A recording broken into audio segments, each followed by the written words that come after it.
Баршаңызға сәлем. Бүгін өте дәмді және оңай дайындалатын песочный қамырдан тұратын қаймақты заливкасы мен атақты цветаевский алма пирогының рецептісімен бөлісемін.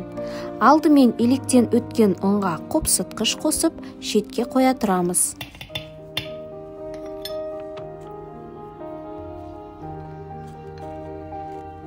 Басқа ыдысқа 15-20% қаймақ, жұмыртқа, қант, шым-шым тұз қосып, венчиктің көмегімен араластырамыз.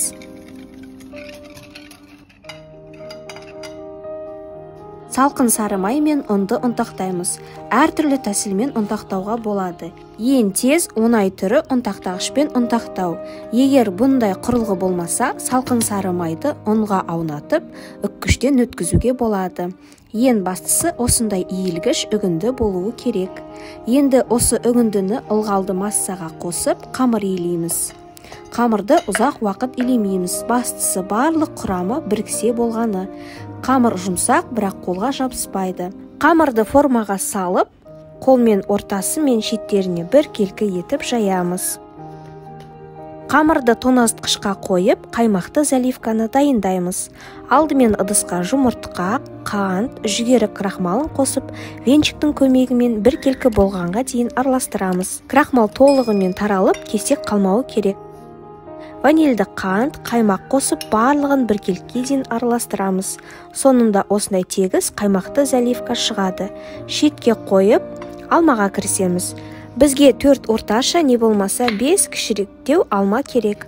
Алдын ала жуып, қабығынан тазалап, алманың сердцевинасын тазалап, 3-4 мм қалыңдықта кесектерге тураймыз.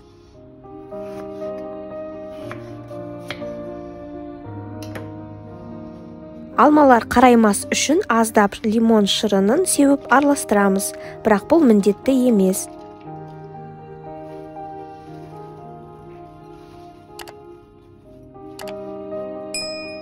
Тоңазытқыштан пирогтың негізін алып, алмаларды қамырдың бетіне біркелкі орналастырып, бетіне қаймақты заливканы құямыз.